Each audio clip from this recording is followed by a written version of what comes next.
Welcome to a brand new episode of the Around the Grounds Vodcast. It's been a little while since we've done one of these. There has been so much action going on, but I'm your host, Brian Reinhart, back with the owner and founder, Groundhopper Soccer Guides.com, Paul Gerald. Paul, got to start right off. New location, new background. Kind of tell us where you are. Where are you coming from today? I'm in my new apartment in Madrid. Madrid, as they say it here. I think that's kind of how they say it here. Yes, I have since the last vodcast occurred. I have moved to Madrid. I have one more administrative meeting to take care of, and then I will be an official resident for at least a year. So, okay, very cool. Yeah. I was going to say, is your plan to stay out there for a good solid year, you think? Oh, at least. Yeah, Okay. possibly for good. Who knows? Wow. This is all sort of a test run. I've never lived in another country, but it's very exciting, and learning Spanish, and yeah, just happy to be over here. Well, I tell you, you're in the perfect location because today we're talking about soccer in Madrid. How about that? All things football Madrid. Just a wealth. Obviously, I know it's one of your favorite cities. You've talked about that many of times. So I know you love to sightsee and go out, but the football in Madrid, unbelievable. 6 teams, 4 in La Liga, 2 in the second league. What's the vibe like just with all the great teams that are in Madrid? You know, it's okay. So first of all, disclaimer, I don't speak Spanish, so I don't necessarily know what people are talking about, but I get the impression that among the day-to-day, just normal population of Madrid, it's not as big a deal as it is in London. There are more teams in London, and it just seems like who you support is such a part of your identity in London. And over here, again, I don't know what they're talking about, but it sure seems like most of them are Real Madrid fans. And beyond that, it's just a different vibe. Everything over here is a bit more relaxed, which is why I moved here. But yeah, the soccer is great. The neighborhoods, the stadiums, the weather, the food, it's all great. But it doesn't seem quite as intense, which is fine, So, Well, the team you mentioned, Real Madrid, they kind of were in the news lately. And you were actually lucky enough. They've done some things. Yeah. They've been decent, won a trophy, signed a player, normal stuff. Yeah. But you've actually been over there for a little while. Tell us, you got to go to a Champions League game. How was that experience? Yeah. The game when they beat Bayern Munich with a couple of last-minute goals, as Real Madrid tend to do in the Champions League. Carter from Groundhopper Guides, he and I were there together, seated up in the 600 level, up in the clouds of the Bernabeu Stadium. And just unbelievable. I have been to Real Madrid for like normal league games, and honestly, sometimes the atmosphere is not that much. The stadium is unbelievable. It is just like a spaceship landed in the middle of Madrid. And it's not quite in the middle, but I mean, it's right across the street is office buildings and apartment buildings and restaurants and stuff. It's in town.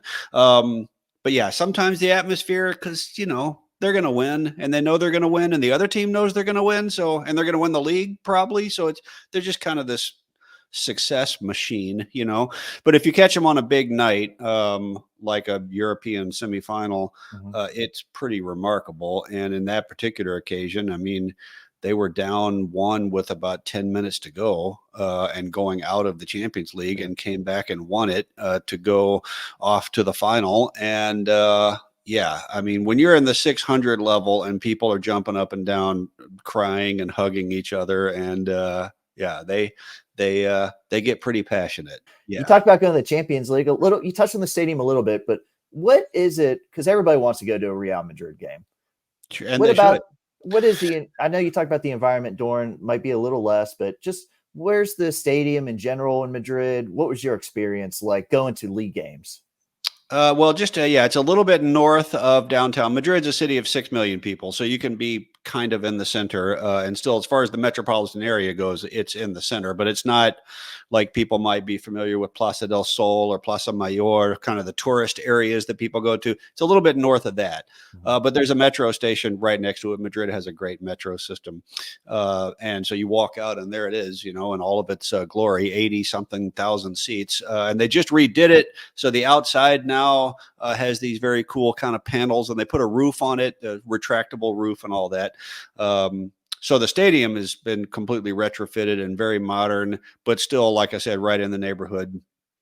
And then they have big video screen on the inside now, and it's about 5 or 6 tiers, and really the upper tiers, the seats are quite steep. So even when you're in the upper tier, you're looking straight down almost. It's not like being, at the top of an NFL stadium or something where the seats are way back and you're kind of off in the distance. Like, you're right on top of it, which makes for a great atmosphere when they're in the mood, for sure, but it's also funny in the sense that, like, the facilities, like, there's almost no food for sale inside the stadium. Like, they just, to them, it's kind of like, yeah, you eat and you drink and then you go to the game. And, even though the games, typically the usual starting time for a league game is 9 p.m., but in Spain, that's not late. People go out to dinner after the game. Like, the restaurants are packed. You walk home at 11:30 p.m. and you can't get into a restaurant. But inside the stadium, they don't really sell food and drinks and stuff. And what you often see is people, it's very old fashioned in a strange way, even though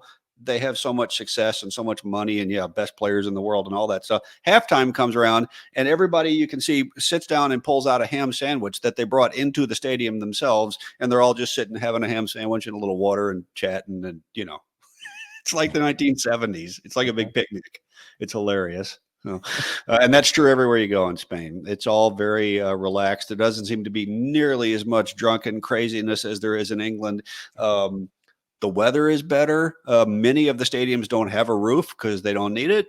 And they're just kind of not too into the bells and whistles. It's just like, here's the stadium, there's the game, bring in food and water if you want. We don't care. It's great. Okay.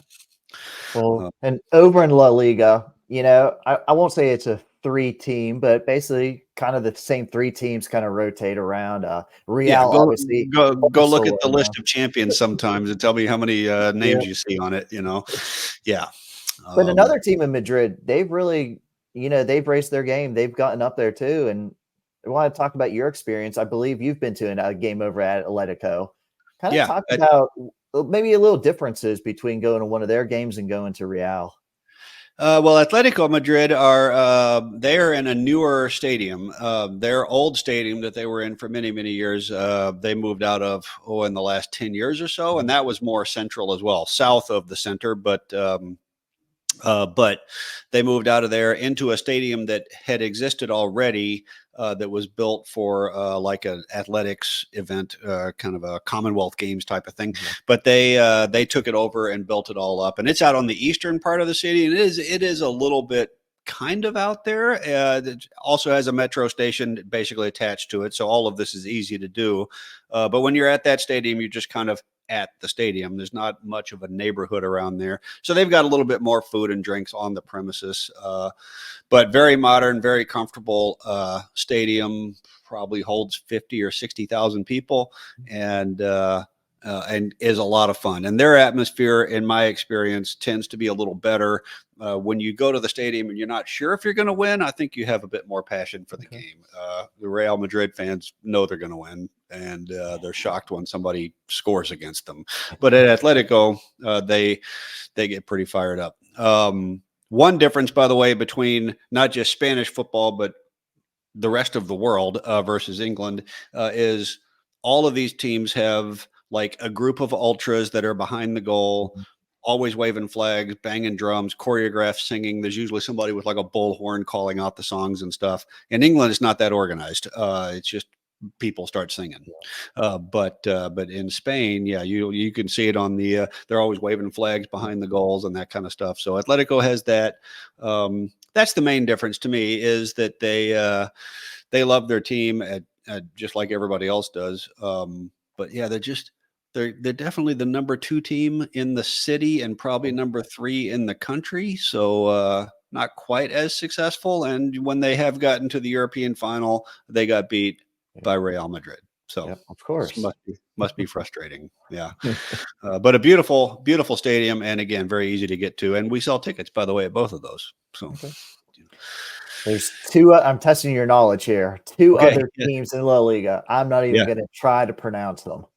But I know all right, so I'll help you out. So I was going to say, but you've been to both of them. So I have been to both of them. Yeah, okay. The other one that is also right in the middle of Madrid and is really not very well known. So most people, at least most Americans, basically can name 3, maybe 4 teams in Spain. And we've talked about the 2 in Madrid, and then Barcelona, of course. And then there's 2 in Seville, and on and on. But yeah, the other one in Madrid that a lot of people might not realize is Rayo Vallecano. I hope my Spanish pronunciation is improving. Rayo basically means spark or energy, and Vallecano refers to the neighborhood that they're in, Vallecas. And this is a stadium that when I first went there, I couldn't believe it was a La Liga stadium. I'll tell you the key thing you got to know about Rayo Vallecano. They've been in La Liga for years. They do not sell tickets on their website. If you want tickets to a Rayo game, you got to go to the stadium and pay for your ticket in person. That's the only way to do it. It's that fact alone, the fact that a La Liga stadium, you got to go over there. And when I went there, the first time I went, I mean, you're talking about in the neighborhood. One side of the stadium is actually an apartment building. They don't even have seats behind one goal. It's just apartments right there. And yeah, everywhere you go, people are just with their sandwiches and their beers and their tapas and whatever before the game. It's just a total neighborhood, and it's a working class neighborhood. You look on a map of Madrid, there's no hotels in that neighborhood. There's no Airbnbs in that neighborhood. There's nothing in English. There's no tourists ever go there. I've even told people I think about living in Vallecas. And even Spanish people, it's like they're not concerned, but they're like, really, Vallecas? Okay. People don't usually say that. So, so I go and I'm waiting for they've got a little area fenced off for the team bus, right? And it turns out that's for the visiting team bus. So they go in and everybody waves and take pictures and they go into the stadium. And then while we're waiting, occasionally a car pulls up and just parks on the street across from the stadium, and a Rayo player or 2 will get out and greet people and take a couple of selfies and throw their pack over their shoulder and go walking into the stadium. They had Radamel Falcao playing for them when I was there, and he pulled up. Somebody dropped him off in an SUV, so I guess he was, big shot. But yeah, just Falcao walking across the street and going into the stadium. There's a boxing club as part of the stadium. I mean, it's another world. It really is. And so really fun. We don't sell tickets there, but they're not that hard to get. You just got to go over there. Entradas, that's the key word, or billetes. You got to say one of those things and take some cash. That would be helpful. So I love Rayo Vallecano. The other one you're talking about is Getafe, Getafe. They are kind of south and southwest. Like if Madrid is a clock, they're at about 7 on the dial. Okay. And I've just been to my first game out there. And it is a nice, small, cozy stadium just in kind of a suburban neighborhood. There's a train station. It's easy to get to. There's a few places to eat and drink. It's not the most exciting. You would not be going to Getafe unless you were going to a game. But, 20-something thousand seat stadium, which I can attest. If it's actually, the game I went to there started at 10, and it was a little chilly that night, and it was cold. So they're kind of up on a hill, and with the wind is blowing across that stadium for a 10 p.m. game, it were freezing. So it does get cold in Madrid. So Getafe is just like their neighbors, Leganés, who are currently in the 2nd division. They're at about 6 on the clock. They kind of go up and down between the top 2 divisions, and occasionally have very heated games with each other because they're kind of in neighboring suburbs of Madrid. But again, very similar. Not much around either stadium. Perfectly nice stadium, comfortable, easy to get to. You can get out there from central Madrid for a game, and super fun. So. All this domestic league talk, but you're actually in you're in a prime spot because upcoming Euros 2024, you have some big plans. We're sitting here, we're taping this early in the week. Euros are only a couple of days away. Kind of tell us what you're playing here for at least the first week of Euros. Yeah, one of the reasons I moved to Madrid is like the places you can get to within a couple of hours, on an airplane. So today's Tuesday, and Thursday after my Spanish class, I'm going out to the airport, flying to Munich, which cost about $125 and takes just over 2 hours. And I will be there for the Germany-Scotland opener of the Euros this summer in Germany. And if nothing else, I read that they expect something like 200,000 Scottish people to be traveling to Germany for the week or for the tournament. So if 200,000 Scottish people and God knows how many German people are going to be in Munich, we got to be there. So we're going to be there. I'm going to that. And then the next day we go to Berlin for Spain, my new country, versus Croatia. Should be a great game. I'm going to go to Hamburg and see the Netherlands play Poland. I don't really care who the Netherlands are playing, but they have a completely whack job fan base as well. And if they're going to be in Hamburg, I want to see the Orange Army there. All of this, within just a couple hours of each other. So I'm going to go see Scotland another time. Going to see Slovakia play Ukraine. Going to see Spain against Italy. All this within 7 or 8 days. So the Euros in Germany, tremendous experience. So we're going to be taking pictures, shooting videos. Stay tuned here at Groundhopper Guides video, our YouTube channel, and we should be having a lot of fun content, if only of crazy drunk Scottish people. Yep. I can't wait. So. I was going to say also, I would assume Twitter or X now it's called, and Instagram, everywhere you guys are going to be pumping out. I know, Paul, I know you're huge into posting on that kind of stuff. So we're trying. Yeah. My social media guy tells me to do even more. So we'll see, it's going to be great. That is one of the reasons I live here is, you can pop over to Italy for the weekend to catch a couple of games, and you're only spending an hour and a half on the plane and maybe $100 or $200 round trip. So if I'm that close to Rome, or Florence or Milan or any other place, I'm a happy guy.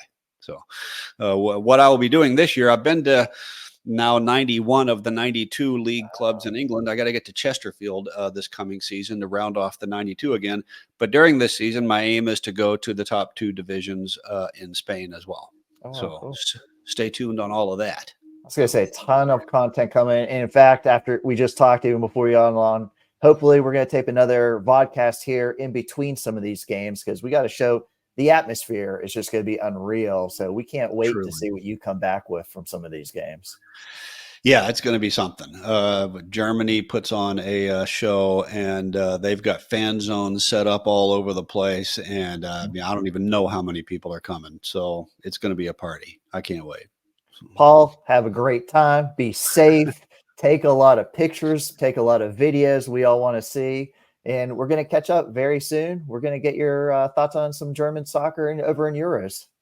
Yeah, and everybody should get in touch with us. Come over to Madrid. The weather is great. The people are great. The food's great.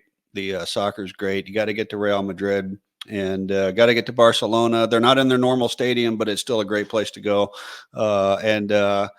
Get in touch with us. We'll tell you how to go to Rayo Vallecano. That's where the fun is. So. Very easy to get in touch with Paul and his crew. Go to the website. It's been scrolling this whole episode. I left it up all the time. Groundhopperguides.com. Paul, thanks for joining us. I know you have a packed schedule. You're about to leave the country, but this was great talking in Madrid, talking a little Euros.